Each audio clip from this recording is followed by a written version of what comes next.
तो last episode can pay हमने देखा था कि हमारा स्मार्ट जब बाजार में पहुंचता है तो वहां पर बैंग उसे अपनी वहां पर जहां पर खाना खा रहा था वहां से बाहर की तरफ से देख लेता है और भागता हुआ उसके पीछे निकल आता है ताकि उसे जाकर पकड़ सके। जबकि हमारा स्मार्ट वहां पर ढूंढ रहा होता है कि जहां पर क्या कुछ अजीब हो रहा है, तो वहां पर देखते देखते वहां पर बाजार में जहां पर रश होता है वहां पर चला जाता है क्योंकि उसे पता चल जाता है कोई उसका पीछा कर रहा है। तो बैंग भागते भागते उसके पीछे जाता है और कहता है कि ये बंदा इतना फास्ट क्यों है, और वो उसका पीछा करते हुए गली की तरफ जाता है जहां पर सामने डेड एंड होता है। तो वहां पर जाने के बाद हमारा स्मार्ट वहां से गायब हो जाता है, जबकि बैंग देखकर बहुत ज्यादा हैरान होता है और कहता है कि अचानक से वो कहां पर गायब हो गया। तुम्हारा स्मार्ट जो होता है वहां से भागते भागते वापस आ जाता है, अपने पैलेस में वापस आता है। वापस आने के बाद कहता है जैसा तुमने कहा था बिल्कुल वैसा ही है, यहाँ पर कुछ अजीब हो रहा है। बाजार का एटमॉस्फेयर काफी ज्यादा अजीब है और एक अजीब सा आदमी मेरा पीछा भी कर रहा था। पता नहीं वो कौन था लेकिन वो मेरा पीछा कर रहा था। मुझे लगता है कि वो ब्लैक स्वॉर्ड सोसाइटी से होगा। मैंने जहाँ पर ब्लैक स्वॉर्ड सोसाइटी के मार्केट के बॉस को पकड़वाया तो इसका मतलब यह है कि वो लोग कभी मुझे नहीं छोड़ेंगे। तो बॉस उसे कहता है अच्छा ठीक है ऐसी बात है। फिर साथ ही उसे कहता है कि मुझे ये बताओ कि ये ब्लैक स्वॉर्ड सोसाइटी के लोग आखिर हैं कौन, मुझे क्या तुम इसके बारे में थोड़ी डिटेल बता सकते हो।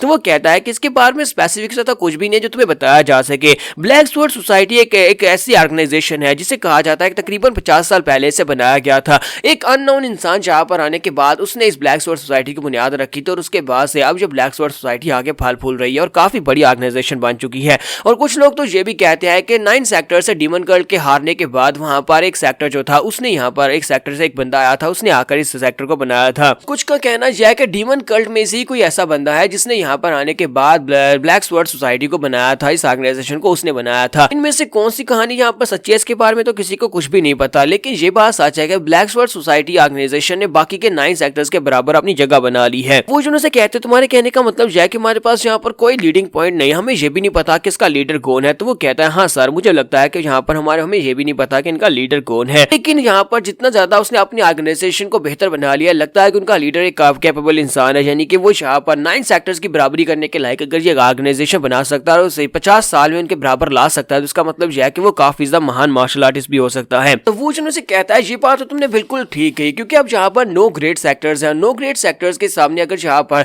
अगर 10वीं ऑर्गेनाइजेशन अपनी जगह बना लेती है तो फिर तो इन लोगों के लिए यहाँ पर बहुत बड़ी शर्म की बात होगी कि एक डीमन कल्ट के सेक्टर ने यहाँ पर अपने वजूद को उनसे ज्यादा बड़ा कर लिया। तो मुझे लगता है कि उन लोगों ने यहाँ पर इनको रोकने की कोई ना कोई कोशिश तो जरूर की होगी। स्मार्ट से कहता है हाँ ये बात वाकई में सच है, बिल्कुल ऐसा ही हुआ था यहाँ पर इन लोगों की वजह से, क्योंकि 9 ग्रेट सेक्टर्स जो थे वो यहाँ पर नहीं चाहते थे कि ब्लैक स्वॉर्ड सोसाइटी अपने आप को ज्यादा बड़ा कर सके। इसी वजह से म्यूरियम अलायंस के लोगों को बीच में पड़ना पड़ा और म्यूरियम अलायंस के लोगों ने बीच में आकर यहाँ पर ब्लैक स्वॉर्ड सोसाइटी के बहुत सारे लोगों को पकड़ लिया, जिसकी वजह से उनके जो बचे कुछ मेंबर्स हैं उन्होंने अभी तक यहाँ पर इस ऑर्गेनाइजेशन को चलाए रखा हुआ है और उनके लोकेशन के बारे में किसी को कुछ नहीं पता कि वो लोग कहाँ पर छुपे हुए हैं। तो हमारा वुजन कहता है कि पास में म्यूरियम अलायंस ऐसा बिल्कुल भी नहीं करती थी। पास में जब भी उन्हें लगता था कि यहाँ पर कोई भी छोटा मोटा सेक्टर जो है उसकी पावर्स बढ़ रही हैं तो वो लोग आगे बढ़ते थे और बीच में आकर उस पूरी की पूरी अलायंस को यानी उस पूरे सेक्टर या फिर उस पूरी ऑर्गेनाइजेशन को खत्म कर देते थे। पास में बिल्कुल ऐसे ही चलता था ताकि यहाँ पर कोई भी उनके सामने खड़ा ना हो सके और कोई भी यहाँ पर 9 ग्रेट सेक्टर्स के बराबरी ना कर सके। लेकिन अगर इस बंदे ने यहाँ पर अपनी ऑर्गेनाइजेशन को म्यूरियम अलायंस से बचाकर रखा हुआ और साथ ही इसको बड़ा करता जा रहा है तो इसका मतलब यह है कि ये बंदा काफी स्पेशल हो सकता है। स्मार्ट कहता है कि अब हम लोग यहाँ पर क्या करें। मुझे लगता है कि गवर्नर भी इस वक्त काफी बड़ी मुश्किल में होगा। अगर वो बंदा ब्लैक स्वॉर्ड सोसाइटी का जो मेरा पीछा कर रहा था अगर वो मेरा पीछा कर रहा है तो वो गवर्नर के पीछे भी होगा क्योंकि गवर्नर भी सब में शामिल है। तो वो जो कहता है कि हमें उस बंदे के बारे में तो भूल ही गया था, तो लगता है कि उसे भी यहाँ पर बचाना पड़ेगा। और यहाँ पर से नेक्स्ट सीन गवर्नर का दिखाया जाता है। बैंग ने उसे पकड़ रखा होता है और साथ उसे बहुत ही बुरी तरह से पीटा होता है। तो बैंग उसे कहता है कि लगता है कि तुम ही यहाँ के गवर्नर होंग वॉन चांग हो। तो गवर्नर उसे कहता है कि हाँ मैं ही यहाँ पर गवर्नर हूँ। तो बैंक उसे कहता है कि तुम्हें यहाँ पर हम सभी को देखकर थोड़ा बहुत आइडिया तो हो ही गया होगा कि आखिर हम लोग कौन है। हमने तुम्हारे गार्ड्स को मार दिया, तुम्हें पता चल गया होगा कि हम लोग कौन है। तो मैं यहाँ पर तुम्हें अपने बारे में नहीं बताऊंगा, मुझे यहाँ पर तुम्हारे पास से कुछ पूछना है, इसी वजह से मैं तुम्हें यहाँ पर लेकर आया। अगर तुम सही से जवाब देते हो तो फिर तुम्हें यहाँ से जाने दूंगा। जबकि गवर्नर सोच रहा था कि मैं यहाँ पर ये सोच रहा था कि ऐसा कुछ भी नहीं होगा, लेकिन ट्रांसपोर्ट के दौरान लोगों ने जैंग बेग सान और साथ में अपने दूसरे मेंबर दोनों को मार डाला। ये लोग तो जितना सोचा था उससे भी ज्यादा जालिम निकले हैं। गवर्नर उसे कहता है कि बताओ कि तुम मुझसे क्या पूछना चाहते हो। तो बैंक उसे कहता है कि मैं यहाँ पर तुमसे एक सवाल पूछना चाहता हूँ। मैं ये समझ नहीं पा रहा कि आखिर तुमने अपने गार्ड्स के साथ मिलकर ये सब कुछ कैसे किया होगा। जरा अपने गार्ड्स की तरफ देखो, सारे के सारे मर चुके हैं।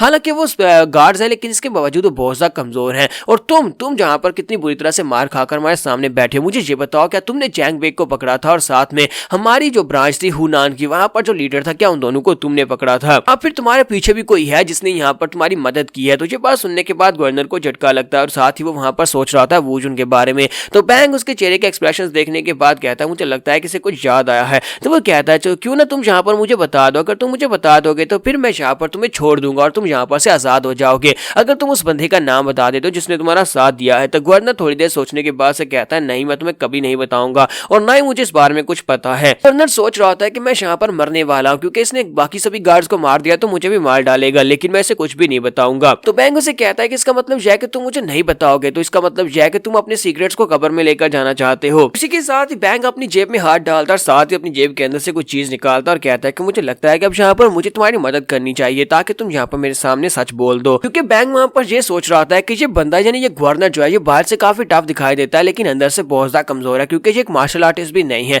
अगर मैंने इसे यहाँ पर और ज्यादा टॉर्चर किया तो ये मर जाएगा और उसके बाद हमें सीक्रेट के बारे में पता नहीं चल पाएगा। तो अपनी जेब के अंदर से एक पाउडर निकालता है और उसे कहता है क्या तुम्हें पता है कि मेरे हाथ में क्या है, और साथ ही वो उस पाउडर के ऊपर फूंक मारता है। उस पाउडर के वो पाउडर जो होता है सीधा जाकर गवर्नर के मुंह पर लगता है और वो उसके साथ सांस लेता है तो उसके अंदर चला जाता है। तो वो उसे कहता है कि इसको कन्फेशन ड्रग कहते हैं। ये एक ऐसी चीज है जिसको सूंघने के बाद अब तुम यहाँ पर सब कुछ सच बक दोगे, जो भी मैं तुमसे पूछूंगा वो तुम सच बताओगे। जबकि स्मार्टे को दिखाता है कि वहीं पर एक पिलर के पीछे छुपकर ये सब कुछ देख रहा होता है और कहता है ये तो बहुत ही बुरा है, अगर जो गवर्नर यहाँ पर जगह के पर मर गया तो फिर चीजें बहुत ज्यादा कॉम्प्लिकेटेड हो जाएगी, मुझे यहाँ पर इसको बचाना होगा। मेरे मास्टर ने मुझे ऑर्डर दिया था कि मुझे उसे बचाना ही होगा। यहीं पर वो पास्ट का सीन दिखाता है जहाँ पर वूजन उसे कह रहा था कि तुम्हें जाकर गवर्नर वोंग को बचाना है। तो वो कहता है क्या मैं उसे जाकर क्यों बचाऊंगा। वूजन उसे कहता है क्योंकि हमें उसकी जरूरत है। जबकि स्मार्टे उसकी बात सुनने के बाद उसे अभी भी कोई जवाब नहीं दे रहा था कि वो जाएगा या नहीं। तो उसके बाद वूजन उसे पीटता है। तो यहाँ पर प्रेजेंट सीन में वो कहता है कि मुझे इसे बचाना ही होगा क्योंकि अगर मैं इसे नहीं बचाता तो वो मॉन्स्टर मुझे मार डालेगा। तो मुझे यहाँ पर अगर मरना है तो फिर इसे बचाते हुए यहाँ पर मर जाता हूँ। मुझे यहाँ पर कोई हिसाब लगाना होगा कि मैं कैसे गवर्नर को बचा सकता हूँ। तो फिर साथ ही वो कहता है कि चलो छोड़ो, मैं यहाँ पर एक फास्ट अटैक कर सकता हूँ, मुझे जल्दी से जल्दी आगे बढ़ना होगा।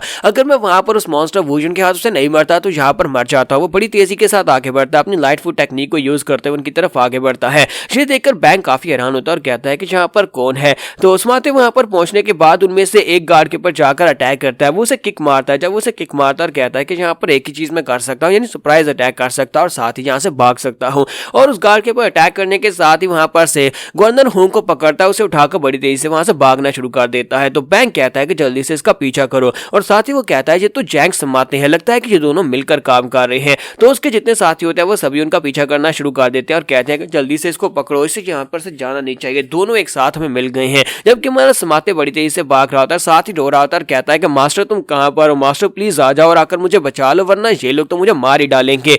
जबकि यहीं पर हमारे वूजन को दिखाता है कि वूजन अपनी तलवार निकालता है। काफी अरसे के बाद उसने अपनी तलवार निकाली और वो कहता है लगता है कि फाइनली वक्त आ गया है इस तलवार को दोबारा से इस्तेमाल करने का। गवर्नर को उठाकर उसी की तरफ भागता हुआ आगे बढ़ रहा था, जबकि रास्ते में हमारा वूजन खड़ा होता है। तो यहाँ पर हम लोग अपनी एपिसोड 12 का एंड करेंगे। नेक्स्ट एपिसोड में देखेंगे क्या हमारे वूजन को यहाँ पर अपनी तलवार यूज करने का मौका मिलेगा या नहीं। तो एपिसोड की एक्सप्लेनेशन अच्छी लगी हो तो कमेंट करके जरूर बताइएगा। वीडियो को लाइक करना मत भूलिएगा। Thank you.